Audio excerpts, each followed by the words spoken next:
કોઈ પણ સમાજ છે ને એ એક બહુ જ પાયાના સવાલ પર બનેલો હોય છે. સવાલ એ છે કે સત્તાનું અસલી કેન્દ્ર કોણ હોવું જોઈએ, કોઈ એક વ્યક્તિ કે પછી એક વ્યવસ્થા. ચાલો આજે આ જ રસપ્રદ પસંદગીને ઊંડાણથી સમજીએ.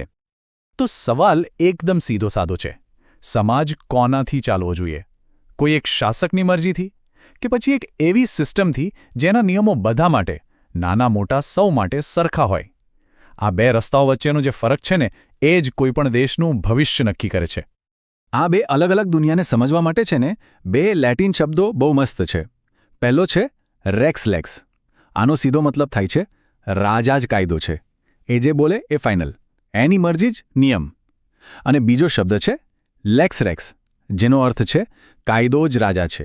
અહીંયા તો રાજાએ પણ નિયમ પાળવો પડે, કોઈ કાયદાથી ઉપર નહીં. તો પછી આ કાયદાનું શાસન એટલે કે લેક્સ રેક્સ એનો અસલી મતલબ શું થાય? ચાલો એને જરા ઊંડાણથી જોઈએ. એક બ્રિટિશ ન્યાયશાસ્ત્રી હતા A.V. ડાઇસી. એમણે આખી વાતને 3 પાયાના સિદ્ધાંતોમાં, 3 પિલર્સમાં વહેંચી દીધી.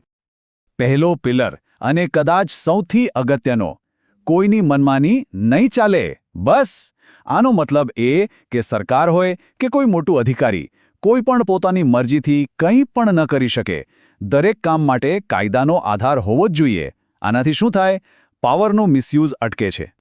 હવે આવે છે બીજો પિલર, કાયદાની સામે બધા જ સરખા. એકદમ સિમ્પલ. પછી ભલે કોઈ સામાન્ય નાગરિક હોય કે દેશના સૌથી મોટા નેતા, નિયમ તો બધા માટે એક જ લાગુ પડે. આને જ તો કહેવાય સાચી સમાનતા, નહીં? અને ત્રીજો પિલર, એ તો જાણે આખી સિસ્ટમનો આત્મા છે. એ કહે છે કે નાગરિકોના અધિકારો સૌથી ઉપર છે. એટલે કે કાયદાઓ લોકોના હક છીનવવા માટે નહીં, પણ એની રક્ષા કરવા માટે બનાવવામાં આવે છે. સરકાર કરતાં પણ વધારે મહત્વ નાગરિકના અધિકારોનું છે. ઓકે, તો આ તો થઈ સિદ્ધાંતોની વાત. પણ આખી દુનિયામાં આ સિદ્ધાંતોને અમલમાં કેવી રીતે મુકાય છે?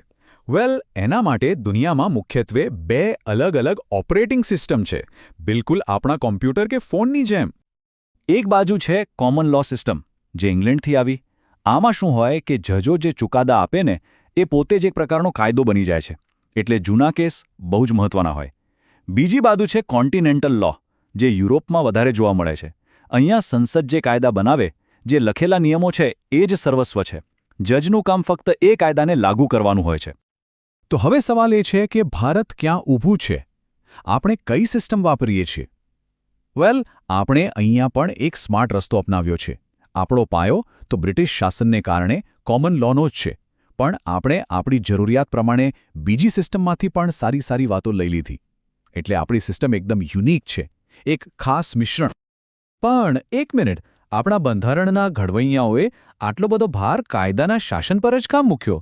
કોઈ એક મજબૂત નેતાના હાથમાં બધી સત્તા કેમ ના આપી દીધી? આ પસંદગી પાછળ બહુ ઊંડા અને મજબૂત કારણો હતા. જુઓ, એના મુખ્ય 4 કારણો હતા. પહેલું, આપણો ગુલામીનો ઇતિહાસ. આપણે અંગ્રેજોનું પક્ષપાતી શાસન જોયું હતું અને એ ભૂલ ફરી નહોતી કરવી. બીજું, દેશને જોડવા માટે. આઝાદી વખતે 500થી વધુ રજવાડા હતા. એ બધાને એક સૂત્રમાં બાંધવા માટે એક નિષ્પક્ષ કાયદો જરૂરી હતો. ત્રીજું, આપણી વિવિધતા. આટલા બધા ધર્મો અને ભાષાઓવાળા દેશમાં દરેકને સુરક્ષાની ખાતરી આપવા કાયદાનું રાજ અનિવાર્ય હતું. અને ચોથું, સામાજિક આર્થિક સમાનતા લાવવા માટે. આ બધું સાંભળવામાં તો કેટલું સરસ લાગે છે, નહીં? એકદમ આદર્શ. પણ શું વાસ્તવિકતા પણ આટલી જ આદર્શ છે? હવે આપણે સિદ્ધાંતોમાંથી બહાર આવીને જમીની હકીકતની વાત કરીએ.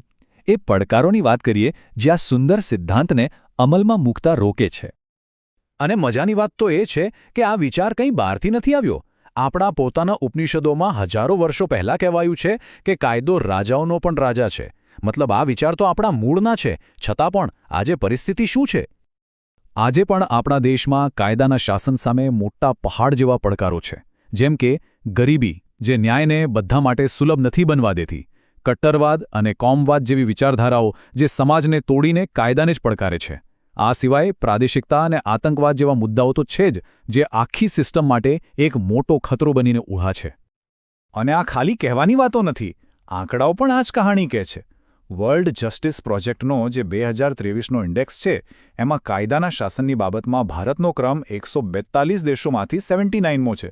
વિચારો, 79! આ આંકડો આપણને સ્પષ્ટપણે દેખાડે છે કે સિદ્ધાંત અને વ્યવહાર વચ્ચે કેટલી મોટી ખાઈ છે. તો છેલ્લે સવાલ એ જ છે, જો કાયદો સાચે જ રાજાઓનો રાજા હોય તો એના માથા પરનો તાજ સીધો રહે એ જોવાની જવાબદારી કોની? કાયદાનું શાસન એ કોઈ ડેસ્ટિનેશન નથી, એ તો એક સતત ચાલતી યાત્રા છે, એક સંઘર્ષ છે. અને આ સંઘર્ષમાં આપણા સૌની શું ભૂમિકા હોઈ શકે એ કદાચ આજનો સૌથી મોટો સવાલ છે.